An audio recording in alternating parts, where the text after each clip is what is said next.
pengambilalihan kekuasaan Jepang di Yogyakarta.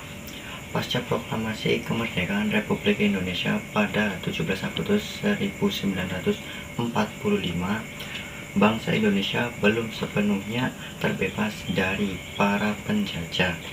Hal ini menjadi pelecut semangat bagi masyarakat di berbagai daerah untuk melakukan perlawanan kembali.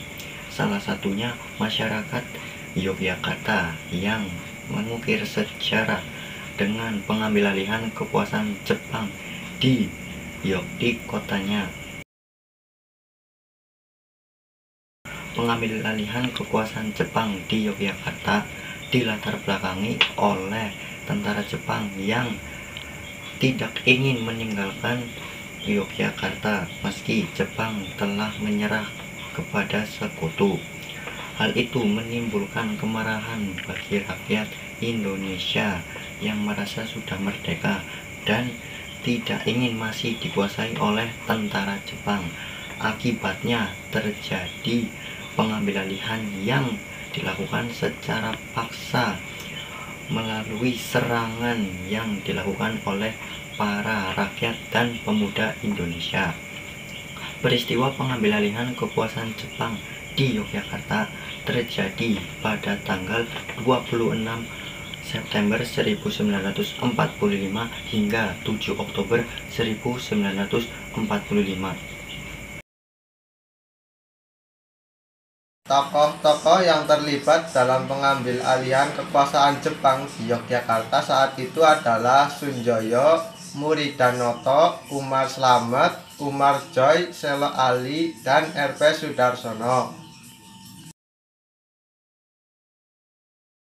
Dalam sejarahnya, pengambil alihan kekuasaan Jepang di Yogyakarta oleh masyarakat setempat dimulai pada tanggal 26 September 1945 secara serentak.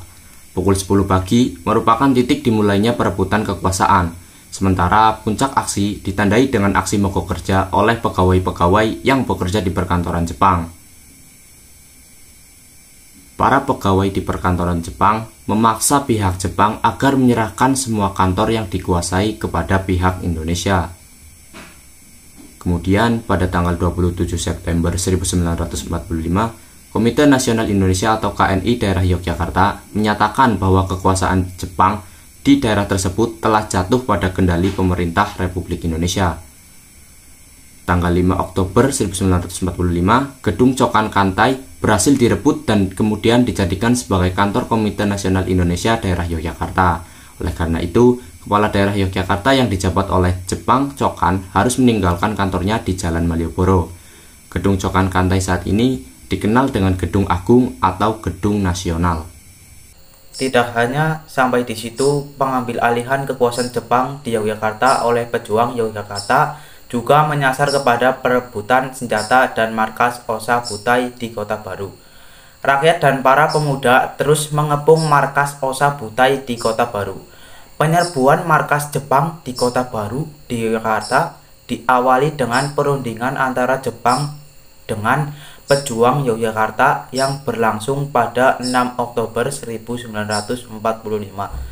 Perundingan ini tidak mencapai mufakat karena Jepang tidak mau menyerahkan senjatanya pada pejuang Yogyakarta. Hingga akhirnya pada 7 Oktober 1945 dilakukan penyerbuan. Badan Keamanan Rakyat merupakan pemimpin perundingan dan pertempuran di Kota Baru. Selain itu, KNID Yogyakarta dan Polisi Istimewa juga dapat serta dengan menjadi penyemangat para pejuang lainnya, karena Badan Keamanan Rakyat dan Polisi Istimewa telah memiliki persenjataan modern, sehingga menjadi pelindung laskar rakyat yang bersenjata tradisional. Para pemuda di sekitar Kota Baru juga ikut dalam pertempuran dengan bergabung dan diberi nama Laskar Rakyat. Dampak pertempuran Kota Baru ini memberikan kekuatan baru bagi Badan Keamanan Rakyat.